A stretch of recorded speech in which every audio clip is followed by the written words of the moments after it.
And then Allah talks about the big one, and that's the one I really want to end this conversation with, even though there's more to go. But Allah makes such a big deal out of this subject, that again, just like there were 3 ayat about Judgment Day, now there are وَالَّذِينَ هُمْ لِفُرُوجِهِمْ حَافِظُونَ إِلَّا عَلَىٰ أَزْوَاجِهِمْ أَوْ مَا مَلَكَتْ أَيْمَانُهُمْ فَإِنَّهُمْ غَيْرُ مَلُومِينَ فَمَنِ ابْتَغَى وَرَاءَ ذَلِكَ فَأُولَٰئِكَ هُمُ الْعَادُونَ. 3 ayat about the same subject again. The only other subject that got 3 ayat was what? In this list. What's the only other subject that got 3 ayat? Judgment Day. Judgment Day and punishment. This is the next subject that gets 3 ayat. And you know what the subject is? Shamelessness. People who guard their privates.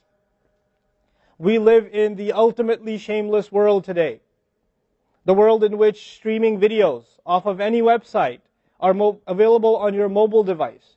The age in which the pornography industry is a multi-trillion-dollar industry. The point of which, the agenda of which is to make sure every one of you is a consumer of filth in one way or another. That every man, woman, and child is exposed to this stuff, and they're hoping you are, so you become addicted to it, so you become yet another consumer. This is the gift of pornography to society. It's creating people, turning people into animals and perverts. And some of you, unfortunately, have that addiction. And you're watching this stuff online. And you're watching it and saving it on your apps and your mobile devices.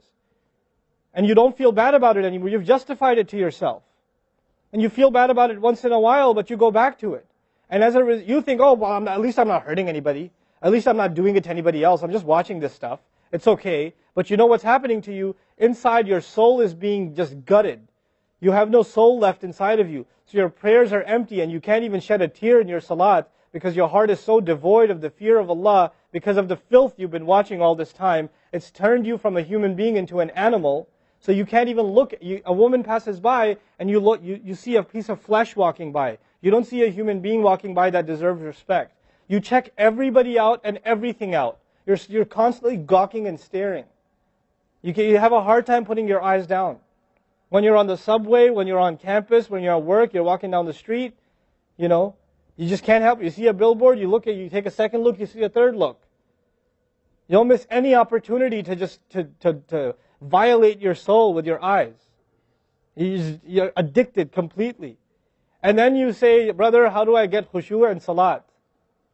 What world are you living in? What world are you living in? Ayyuhal ikhwa, my brothers. Specifically my brothers. And I know some sisters have this issue too. It's a sad reality. This is a war.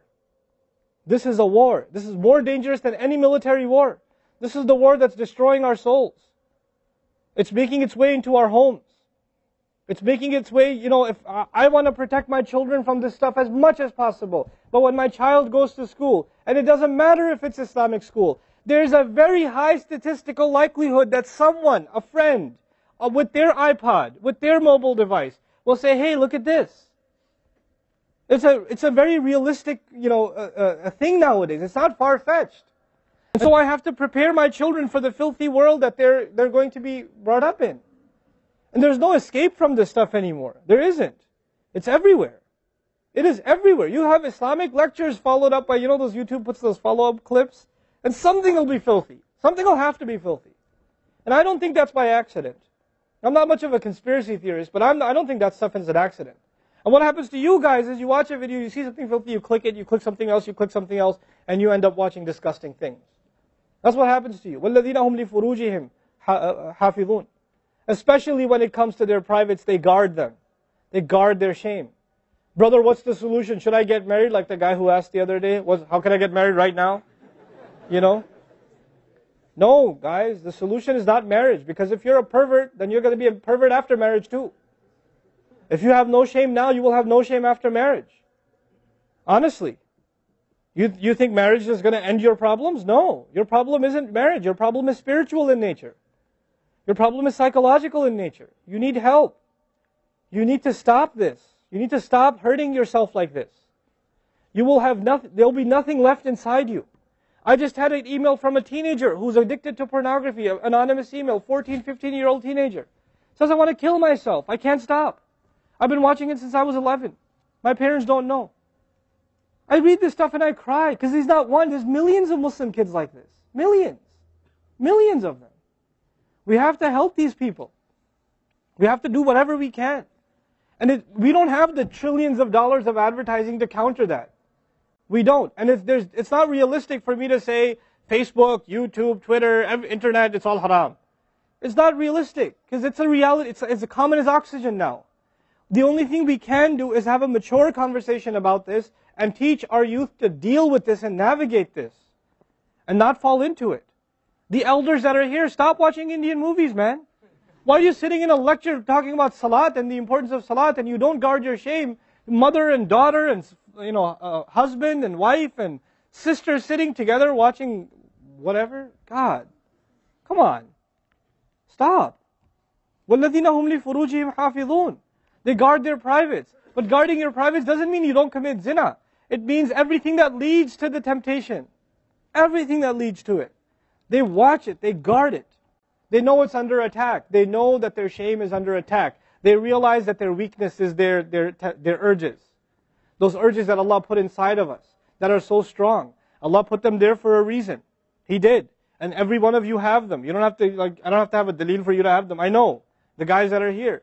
You all suffer that challenge every single day of your life, especially in a city like this one. And you have to really go out of your way to guard yourselves. This passage is not about high goals. This is about the bare minimum. I told you that, right? This is the bare minimum, folks. The bare minimum is we guard ourselves from shamelessness. We wage a war within ourselves against that tendency. And I know some of you have tried to quit before and you go back. And you've tried to quit before and you go back again. And you go back again. And you keep falling into that trap. I know some of you have done that. And you're struggling with it. But don't give up on yourself. Don't give up on yourself. And whatever it takes, if you just don't be alone. Don't be by yourself. Be with good friends. Be outside. Study somewhere else. Go to the library and study. Go somewhere where other people are around. Because when you're by yourself, shaitan gets you. And if the fear of Allah isn't enough for you, at least the fear of other people will work for you. At least something's better than nothing. For those, I've said this in other talks before, for the parents here, if you have a computer in the house, please don't make it a laptop. Have a desktop in the house with a really big monitor. Get the biggest monitor you can find. Honest to God, and make sure your computer is in the kitchen or in the dining room. Don't put it in the living room. Don't put it in the kids' room. Don't put it in your bedroom. Put it in the dining room, facing the public. You want to do homework, do it over there. Though you can't move the monitor this way or that way. It's facing everybody. That's how you should have it. This stuff, we have to take these precautions. Don't give your 11-year-old a smartphone. What were you thinking? That's not very smart. Don't give them a smartphone. Why am I seeing kids in Islamic school, 5th graders, with iPhones? iPhone 5s. I don't have an iPhone 5. Why do you have an iPhone 5? With 4G, you know how dangerous that stuff is? وَالَّذِينَ هُمْ لِفُرُوجِهِمْ حَافِظُونَ إِلَّا عَلَىٰ أَزْوَاجِهِمْ, except upon their spouses, أَوْ مَا مَلَكَتْ أَيْمَانُهُمْ فَإِنَّهُمْ غَيْرُ مَلُومِينَ, or what their right hands possess, then they're not to be blamed. Allah says we have these urges and we can execute those urges, we can release those urges, but to the halal spouse, to the spouse, our spouses. But outside of that, we can't. And by the way, when people get addicted to this sort of thing, and they get accustomed to it, or they get over and overly exposed to it, they have miserable marriages. And marriages start falling apart. They have this virtual idea of what pleasure means, and they don't find pleasure in their spouse anymore. And there's great fitna that comes into the family. It destroys homes, Muslim homes. That's what's happening in our world today. Allah talks about the people who make salah, and He says, I'm describing the people who make salah, because this is the mawsuf, al-musallin, then alladhina, all the alladhinas, all the asma' mawsula here, are the wasf, the sifa of it, which means the people of salah are the people who protect their shame, are the people who fear judgment day, are the people who, they are constant in their prayers. These are the people. فَمَنِ ابْتَغَى وَرَاءَ ذَلِكَ فَأُولَٰئِكَ هُمُ الْعَادُونَ. The people who pursue anything beyond that, then they are the ones engaged in aggression. This is an act of aggression. When adu is mentioned, or adin from adu, from ada ya'du, right? Al-adun. Al-adawa in Arabic means animosity. Allah says, whoever pursues their urges to be fulfilled outside of the halal, outside of the marriage, whoever pursues that, then they are engaged in an act of aggression. The question is, aggression against who? Because when you say enemy, then you have to say, enemy of who? If they've become an enemy, who have you become an enemy to? Allah didn't mention a maf'ul bihi, no jar majroor, nothing related to it. You know what that means? They are an enemy to themselves, their family. They become an enemy even to Allah's teaching. You know, these are the kinds of people. The most important asset you and I have is our hearts. And this shamelessness destroys the hearts. It destroys it. The most precious thing you and I have to preserve is our iman. And these filthy images is destroying your iman. They're tearing your iman apart. Don't let it happen to you. Do not let it happen to you. And I can only talk about this. I can't stop you from doing anything. And nobody else can. You will have to police yourself.